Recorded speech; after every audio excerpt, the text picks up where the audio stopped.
Muss man in Dubai leben und alles in Deutschland abcutten oder gibt es auch andere Möglichkeiten, um hier eine Firma zu gründen? Darüber sprechen wir jetzt einmal.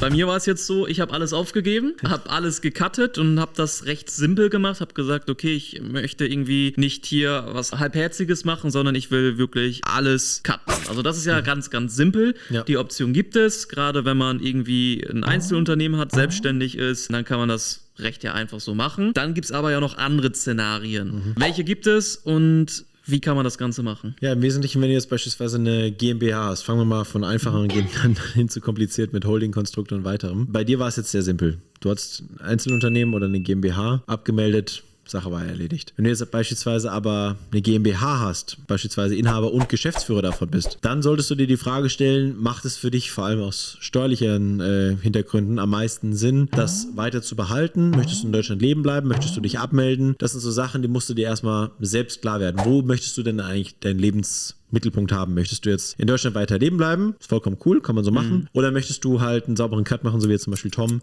und ins Ausland gehen? Wenn du jetzt beispielsweise in Deutschland leben bleiben möchtest, dann brauchst du ja gar nicht über die gesamte Abwicklung und Übertragung der Firma oder Schließung und so weiter Gedanken machen. Das ist ja einfach nur eine Erweiterung von deinen Geschäftsfeldern. Ich meine, es gibt ja auch etliche große Firmen, die auch an mehreren Standorten weltweit einfach eine Location, so ein Branch haben. Und daher gibt es da beispielsweise die Möglichkeit, dass deine Firma ein Branch, kann man sich jetzt wie bei so einer Bank vorstellen. Du hast jetzt eine Firma, die hat aber mehrere Standorte.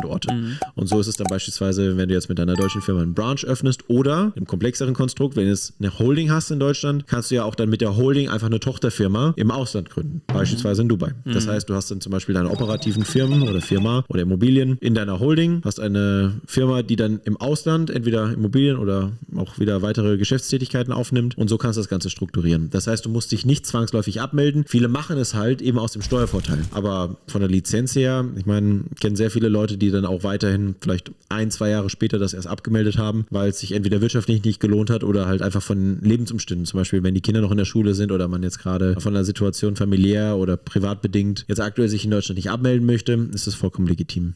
Er muss da ja auch immer so ein bisschen unterscheiden, privat, steuerlich und natürlich von der Firmenversteuerung. Und wenn man natürlich privat das cuttet, dann ist das natürlich der ideale Case oder man hat vielleicht irgendwie anders privat noch was, aber dann hat man ja einmal die Unternehmen und das Private. Und privat kann man natürlich immer auswandern, wenn man das will. So, das muss man für sich selber entscheiden, wo man sich wohlfühlt, wo das am meisten Sinn macht. Und dann gibt es ja nochmal immer wieder das Unternehmenskonstrukt, wie man das kombiniert. Und das ist ja immer ganz individuell. Will man das komplett beenden, will man es nicht komplett beenden, will man was Zweites aufmachen, was Drittes oder eine Holding irgendwie drüber setzen. Ich denke, das sind ja immer die ganzen Fragen, die da im Raum stehen, ne? Ja, bei deiner Situation war es ja auch so, du hattest dann alles gecuttet. Du hattest die Firma platt gemacht, wahrscheinlich auch aus Hintergrund Wegzugsbesteuerung, nehme ich mal an, weil sobald du im Ausland das Gleiche oder was sehr Ähnliches machst, wie du es in Deutschland gemacht hast, hast es aber vorher nicht alles runtergefahren oder platt gemacht, dann kann halt das Thema Wegzugsbesteuerung ein Thema werden. Von daher, da muss man halt vorsichtig sein. Deswegen empfehle ich euch dringend, da auch nochmal mit einem Steuerberater zu sprechen, wie man das am besten dann auch strukturiert, sodass man halt auch eben da keine Fehler macht, weil das kann einem am Ende sonst sehr, sehr teuer zu stehen kommen. Bei dir war es halt sehr einfach, mach platt, hast gar nichts mehr und dann fang irgendwo komplett neu an. Wenn es so ein fließenderer Übergang ist, muss man halt schauen, weil sobald du dich in Deutschland abmeldest, bist du halt aus dem System raus. Das heißt, du darfst offiziell kein Eigentum mehr haben, das heißt keine Immobilien, keine Firma, kein Geschäftsführer sein,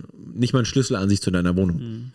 Also von daher, da gibt es sehr, sehr viele Sachen, die man da beachten muss bei einer Abmeldung. Hat aber auch den Vorteil, wenn du dich abmeldest und hast jetzt zum Beispiel so einen ekelhaften langen Fitnessstudio-Vertrag noch, kannst du dann das als Kündigung aus wichtigem Grund, als Sonderkündigungsrecht geltend machen, sodass man aus solchen Knebelverträgen halt auch am Ende wieder rauskommst. Beim Bankkonto speziell würde ich das jetzt nicht machen. Das würde ich vorsichtshalber lieber behalten, weil man weiß ja nie, in Deutschland kommt die eine oder andere Abbuchung oder wenn auch Freunde mal einem Geld schicken, ist es durchaus sinnvoll, dann auch immer die Bankkonten zu haben. In Deutschland ist es ja nicht so schwierig zu eröffnen, aber ja, gerade wenn es Richtung Immobilienbestand geht oder wenn es auch Richtung Firmen geht, sollte man das, bevor man sich abmeldet, halt irgendwo sauber übertragen oder halt platt machen bzw. verkaufen. Ja, vielen Dank, Julian, für den spannenden Austausch. Sehr gerne. Wenn du jetzt noch Fragen dazu hast, zu dem Thema, dann lasst uns das gerne wissen in den Kommentaren, dann können wir da nochmal drauf eingehen oder ein weiteres Video dazu machen.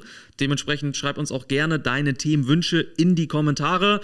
Lasst uns gerne einen Daumen da, ein Like da und ansonsten sehen wir uns im nächsten Video.